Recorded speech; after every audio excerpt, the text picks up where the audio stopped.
Guys, कैसे हो आप लोग। मैं ऋषभ आपका स्वागत करता हूँ मेरे चैनल पे। होप करता हूँ कि आप सभी अच्छे होंगे। तो आज है 2 जुलाई और आज मैं late night show on current affairs आपके साथ हाजिर हूँ। तो इस वीडियो को एंड तक ज़रूर देखना, काफ़ी इन्फॉर्मेटिव वीडियो है, आप इसे पसंद ज़रूर करोगे। अगर आपको अच्छा लगेगा वीडियो तो अपने दोस्तों के साथ शेयर ज़रूर करना। चैनल पर अगर नए आए हो तो चैनल को लाइक करना, सब्सक्राइब करना और बेल आइकन को प्रेस कर देना, जिससे आपको मेरी वीडियोज़ की नोटिफिकेशन सबसे पहले मिल सके। और हाँ, नीचे दिया हुआ है, पिन किया हुआ है आपको मेरा टेलीग्राम चैनल, तो आप वहाँ से जा कर के टेलीग्राम को चेकआउट करो, क्योंकि उसमें मैं डालता हूँ आपको पीडीएफ और जो भी तरह के जो भी नया वीडियोस आते हैं उनका भी लिंक मैं डालता हूँ आपको टेलीग्राम पे। तो आपको टेलीग्राम चैनल सब्सक्राइब करने से काफ़ी फ़ायदा होगा। तो बिना कोई टाइम वेस्ट किए हुए let's move to our topic. तो हमारा पहला टॉपिक है इंद्रजल के बारे में। इंद्रजल जो है हमारा खुद का एक डिफेंस डोम सिस्टम है। ओके, इंद्रजल जैसे कि इजराइल का आपको आयरन डोम टेक्निक है, उसी तरह से इंद्रजल ये भी हमारा डिफेंस डोम टेक्निक है, खुद का इंडिया का बनाया हुआ। इंडिया के हैदराबाद बेस्ड एक टेक्नोलॉजी फंड है जिनका नाम है ग्रीन रोबोटिक्स। उन्होंने डिज़ाइन किया है और डेवलप किया है इंडिया का पहला खुद का बनाया हुआ ड्रोन डिफेंस डोम सिस्टम, जिसका नाम दिया गया है इंद्रजल। ये डिफेंस ड्रोन सिस्टम जो है, इनका कैपेबिलिटी है कि ये प्रोडक्ट रखता है एरिया जो कि लगभग 1000 से 2000 स्क्वायर मीटर के एरिया में आते हैं। उसमें जो भी तरह के एरियल थ्रेट्स होते हैं, चाहे वो अनमैन्ड एरियल व्हीकल्स हो, यूएवीज हो, म्यूटेनेंट्स हो या फिर लो रेडार क्रॉस सेक्शंस टारगेट्स हो, इन सब तरीके से आपको ये सिस्टम आपको हेल्प करेगा। ये एक एंटी यूएवी सिस्टम है जो कि ना ही केवल ये प्रोटेक्शन प्रोवाइड करेगा आपको डिफेंस बेसिस के लिए, पर ये काफ़ी अच्छा होगा हमारे इंटरनेशनल बॉर्डर्स, जो कि जिसके से साथ हमारा काफ़ी 36 का आंकड़ा चल रहा है अभी, चाइना या फिर जो हमारे नेबरिंग कंट्रीज़ हैं जैसे कि पाकिस्तान। तो उनके खिलाफ ये सिस्टम काफ़ी इंपॉर्टेंट और काफ़ी हमारे इंडिया को डिफेंस को मदद करेगा। एक इंडिजिनियसली डेवलप्ड है सिस्टम, तो ये काफ़ी मदद करेगा हमारे इंफ्रास्ट्रक्चर को डेवलपमेंट में भी। तो कुछ फीचर्स जैसे इंद्रजल के कुछ फीचर्स हैं जो कि हैं real time situational awareness, integrated and intelligent mesh network. उसके अलावा जितने भी सिस्टम्स, जितने वेपन्स हैं वो सब इंटीग्रेटेड हैं। और ये एक सिनर्जिक कॉम्बिनेशन बनाता है 9 से 10 टेक्नोलॉजीज़ को मिला करके। एंड सबसे बड़ी बात, ये 24/7 टाइम परसिस्टेंट है और ये एक्चुअल रियल टाइम आपको ट्रैकिंग देगा और रियल टाइम मॉनिटरिंग करेगा। अगर 1000 से 2000 स्क्वायर किलोमीटर के रेडियस में कोई भी अगर आपको अनमैन्ड व्हीकल्स या फिर कोई भी ड्रोन्स आपको नजर आएगी। ये मेनली आपको पता होगा ये न्यूज़ के बारे में कि जम्मू एंड कश्मीर में मिलिट्री बेस पे ड्रोन एक छोटा सा अटैक हुआ जिससे हमारे कुछ सोल्जर्स जो है वो इंजर्ड हुए हैं। इसके लिए ये बनाया गया है। ये मेनली आपको इजराइल से देख करके, क्योंकि इजराइल का डिफेंस डोम जो आपको है आयरन डोम टेक्निक, आयरन डोम सिस्टम जो है इजराइल का, जो कि इजराइल को आपको पता है कि इजराइल और हमास के बीच में दो अलग अलग ग्रुप हैं, उनके बीच में काफ़ी टेंशन्स चलती हैं। तो उनके लिए काफ़ी उन्होंने इससे काफ़ी उनको मदद मिली है इस टेक्निक से। तो उम्मीद करते हैं कि इंडिया को भी इस टेक्निक जो कि हमारा इंद्रजल है इससे काफ़ी मदद मिलेगी। Now our next topic is G20 foreign ministers meeting. G20 में फॉरेन मिनिस्टर मीटिंग हुआ है। ये न्यूज़ में क्यों है? क्योंकि रिसेंटली इटली ने, प्रीलिम्स के लिए काफ़ी अच्छा क्वेश्चन है या फिर सीधे क्वेश्चन आ सकता है, वर्बेटिम क्वेश्चन आ सकता है कि इटली किसने होस्ट किया है G20 फॉरेन मिनिस्टर्स का मीटिंग। तो दैट इज़ इटली। ओके, जो कि है अगेंस्ट कोविड-19 and how to speed up recovery, और किस तरह से हम लोग रिकवरी कर सकते हैं हमारा ग्लोबल इकोनॉमी को। और साथ ही साथ अफ्रीका पे जोर दिया गया है G20 समिट में। ओके, G20 हमारा फॉरेन मिनिस्टर मीटिंग में एक जोर दिया गया है कि किस तरह से हम लोग सस्टेनेबल डेवलपमेंट कराएं अफ्रीका में। नाउ आपको पता है कि इस मीटिंग में क्रिटिसाइज़ किया गया है चाइना और रशिया को, क्योंकि ये दो कंट्रीज़ जो हैं ये वैक्सीन डिप्लोमेसी कर रहे हैं। ना what is vaccine diplomacy? Vaccine actually में क्या होता है कि वैक्सीन डिप्लोमेसी में ये होता है कि ये एक ग्लोबल हेल्थ का डिप्लोमेसी है, जिसके तहत एक नेशंस दूसरे नेशंस को वैक्सीन प्रोवाइड करते हैं जिससे उनका टाइज मजबूत हो उस कंट्रीज़ के साथ, और साथ ही साथ उनके डेवलपमेंट में उन्हें वो डेट ट्रैप कर सके। और ये तो आपको सबसे बड़ी पॉलिसी है आपको चाइना की, कि चाइना जो है वो डेट ट्रैप पॉलिसी खेलता है सभी देशों के साथ, जितने भी क्या बोलते हैं अफ्रीकन देश हैं उन सभी के साथ इनका क्या है, आपको डेट्रा पॉलिसी चलता है इनका, कि उनको वो पैसा प्रोवाइड करेंगे, उनको जितना चाहिए उनको उतना पैसा प्रोवाइड करेंगे, और बाद में जा कर के क्या करेंगे, जब वो पैसा पे करने काबिल नहीं रहेंगे तब उनके लिए उनसे कोई पोर्ट, जैसे कि आपको श्रीलंका में आपने देखा हम्बनटोटा पोर्ट जो है उसका वो कैप्चर कर लिया। ये सब कुछ काम जो चाइना की डिप्लोमेसी है, डेट ट्रैप डिप्लोमेसी है, इसके बारे में आप IR में और अच्छे से पढ़ते हो। तो उसके अलावा इस मीटिंग में ये बोला गया है कि हम लोग प्रमोट करेंगे साइंस, एक हॉलिस्टिक अप्रोच लाएंगे, जो कि इसका नाम है वन हेल्थ अप्रोच। इसके तहत, इस अप्रोच के तहत हम लोग अलग अलग प्रोग्राम्स, अलग अलग पॉलिसीज़ बनाएंगे, जिसके थ्रू मल्टीपल सेक्टर को कम्युनिकेट कर जाए, हम लोग वर्क करें एक साथ, जिससे एक बेटर पब्लिक हेल्थ आउटकम हो। ओके, और इसके अलावा इस मीटिंग में एम्फसाइज किया गया है क्लाइमेट वेरिएबिलिटी के बारे में और एक्सट्रीम वेदर इवेंट्स, जो कोई इम्पैक्ट करते हैं एग्रीकल्चर के आउटपुट को, या फिर जो इम्पैक्ट करते हैं उसके कारण आपके एग्रीकल्चर को इम्पैक्ट करने का, आपको ग्लोबल हंगर का जो प्रॉब्लम फेस कर रहा है पूरा वर्ल्ड, उसको इस मीटिंग में एम्फसाइज किया गया, उस बातों पे। अब अफ्रीका के बारे में इस मीटिंग में क्या बोला गया ना, अफ्रीका के बारे में ये बोला गया कि कोविड-19 का जो पेंडेमिक है ये सबसे इम्पोर्टेंट, सब जगह काफ़ी इफेक्ट किया है, लेकिन इसमें अफ्रीकन कंट्रीज़ जो कि पुअर कंट्रीज़ है वो काफ़ी इफेक्ट हुए हैं इस कंट्री से, क्योंकि उनका जो है वो जो डेवलपमेंट की ओर बढ़ रहे थे या डेवलपिंग नेशन की ओर बढ़ रहे थे, उनका एक रिवर्स गियर लग गया है।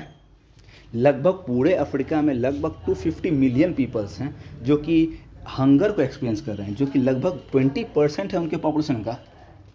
तो you can imagine how situation is there.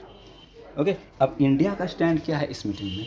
India का स्टैंड इस मीटिंग में ये रहा कि वो इस इशू को, वैक्सीन इक्विटी के इशू को, उन्होंने इस इशू को आगे बढ़ाया है कि सभी देश वैक्सीन को एफोर्डेबल प्राइस पे, या फिर सभी देशों को वैक्सीन अच्छे दाम में और अच्छे तरीक़े से सभी देशों को मिल सके, जिससे कि सभी जो देश गरीब देश भी हैं उन्हें भी इस चीज़ का फ़ायदा हो सके।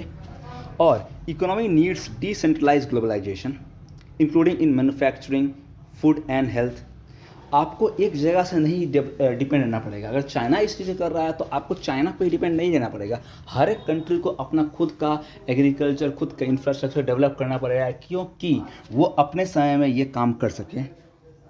और रेजिलिएंट सप्लाई चेन भी डेवलप होना चाहिए साथ ही साथ आपको।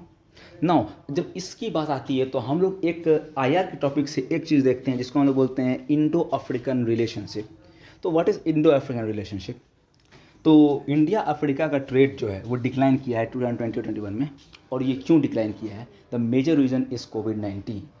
कोविड-19 के कारण इंडिया अफ्रीका का ट्रेड रिलेशन जो है वो डिक्लाइन किया है। हमारा जो बायलैटरल ट्रेड होता था उसका वैल्यू था 55.9 million in 2020-21, which fell by 10.8 billion dollars 2019 से, और 15.5 billion dollars as compared to 2014 and 15। तो मेजर इसका सबसे बड़ा फ़ायदा उठाया है किसने? उठाया है चाइनीज़ ने। चाइनीज टोटल इन्वेस्टमेंट किया है नाउ 70.7 बिलियन का इन्वेस्टमेंट किया है, जो कि लगभग 1/3 है चाइना की इन्वेस्टमेंट का अफ्रीका में। What is a global competition? हमारे साथ ग्लोबल कंपटीशन चल रहा है क्योंकि Africa is considered as the third country. और ये जो है आपको जितने भी नेशंस हैं, जैसे अमेरिकन नेशन है, यूरोप के हैं, एशिया हैं, वो एक इनिशिएटिव उन्होंने लिया है कि वो असिस्ट करेंगे अफ्रीका को कि वो अपने कॉन्टिनेंट के प्रॉब्लम को ठीक कर सके, चाहे वो किसी भी तरह का प्रॉब्लम हो, चाहे वो मार्केट का, मिनरल्स का, हाइड्रोकार्बन्स का, ओशनिक रिसोर्स का, किसी भी तरह का प्रॉब्लम हो, उससे हम लोग उस चीज़ को यूज़ कर सकें और अफ्रीका को बेनिफिट दे सकें। नाउ वैक्सीन डिप्लोमेसी में एक सेटबैक आया इंडिया को। चाइना ने सक्सेसफुली यूज़ किया है इस पैंडमिक को, क्योंकि इन्होंने एक्सपैंड किया है अपना वैक्सीन्स को पूरे अफ्रीकन कॉन्टिनेंट में। इंडिया वैक्सीन सप्लाई था जो कि एक मेजर सेटबैक हुआ है, कोविड के समय में एक मेजर सेटबैक हुआ है, क्योंकि हमारी खुद की पोजीशन इतनी अच्छी नहीं थी। सेकेंड वेव के बाद जब सेकेंड वेव हमें हिट किया था तो हमारा कंट्री के पोजीशन काफ़ी बुरा हो चुका था, जिसके कारण इस चीज़ का फ़ायदा उठाते हुए चाइना ने यूज़ किया है वैक्सीन डिप्लोमेसी को, और जिसकी बात भी आगे की जा रही थी G20 फॉरेन मीटिंग समिट में। ठीक है, अब इंडिया को अपना पोजीशन वापस से कंसोलिडेट करना है, और हम लोग वैक्सीन में उनको प्रायर ये नहीं दे पाए, हम लोग प्रायोरिटी नहीं दे पाए, क्योंकि हमारा खुद एक ऐसा फेस चल रहा था जिसमें हम लोग खुद किसी की मदद नहीं कर सकते थे।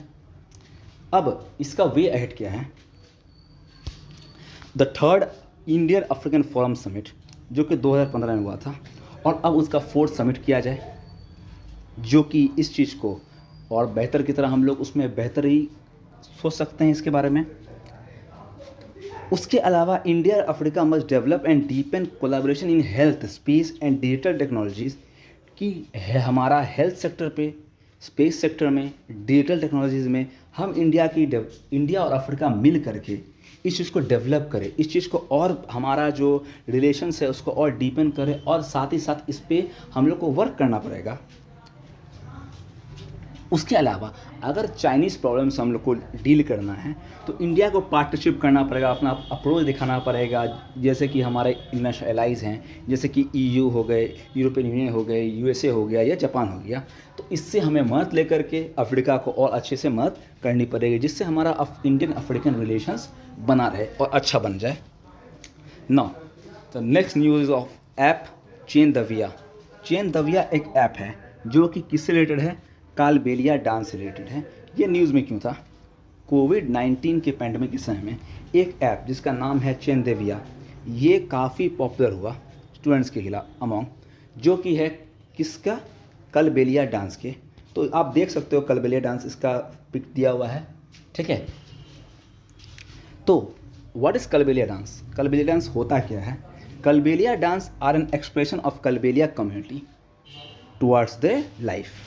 तो ये कालबेलिया कम्युनिटी का, और इसे यूनेस्को के list of intangible cultural heritage site में डाला गया था 2010 में, ठीक है। साथ ही साथ इस डांस फॉर्म, ये डांस फॉर्म जो कंसिस्ट करता है स्वेलिंग और ग्रेस, इस सब का एक्चुअली में कोई भी डांस होता है उनका सबका ग्रेसफुल मूवमेंट्स होता है, तो इसको आपको याद रखना है। उसके अलावा ये एक जॉय का सेलिब्रेशन है, और इसका एक यूनिक बात ये है कि इसे सिर्फ और सिर्फ वुमेन परफॉर्म करती है, और मेन यहाँ पे इंस्ट्रूमेंट बजाते हैं और या फिर म्यूज़िक प्रोवाइड करते हैं। यहाँ सिर्फ और सिर्फ कालबेलिया डांस में क्या होता है, सिर्फ और सिर्फ वुमेन परफॉर्म करती है, और मेन जो है वो म्यूज़िक या फिर इंस्ट्रूमेंट बजाते हैं। तो ये इसकी खासियत है। And now talking about the Kalbelia tribe, तो कालबेलिया ट्राइब पीपल जो हैं, ये पहले एक समय ये एक स्नेक हैंडलर्स थे स्नेक को पालते थे, स्नेक का कर्तव्य दिखाते थे, और आज वो अपना इस चीज़ को छोड़ के, हम अपने पुराने ऑक्यूपेशन को छोड़ कर के म्यूज़िक और डांस की तरफ आए हैं, और ये काफ़ी फेमस हुआ है इस पैंडेमिक के टाइम पे। और भी वो लोग जो है नोमैडिक लाइफ जीते हैं, इधर से उधर उधर से उधर, और एक शेड्यूल्ड ट्राइब के कैटेगरी में आते हैं हमारे। और इसका जो ज़्यादा प्रोफेशन है वो कहाँ रहता है कालबेलियास का? आपको पाली डिस्ट्रिक्ट, मेनली इनका भाषा पाली भी है, और ये कहाँ रहते हैं? आपको अजमेर, चित्तौड़गढ़ या उदयपुर डिस्ट्रिक्ट, जो कि आपको राजस्थान का है। तो ये मेनली बिलोंग करते हैं, कालबेलिया ट्राइब बिलोंग करते हैं आपको राजस्थान से बिलोंग करते हैं। उसके अलावा कुछ और फोक डांसेस हैं राजस्थान के, जैसे कि Gair, Kachhi Ghodi, Ghoomar, Bhavai etcetera. This are some of the dances, traditional folk dances of Rajasthan. ये सब में से कुछ क्वेश्चंस आपको कभी भी ट्रेडिशनल डांसेस से क्वेश्चन आपको आया था, डांस एंड आर्ट फॉर्म्स में की क्वेश्चंस, चाहे आप कोई भी एग्जाम दे रहे हो, अब कुछ ना कुछ क्वेश्चंस फोक डांस से ज़रूर आएंगे।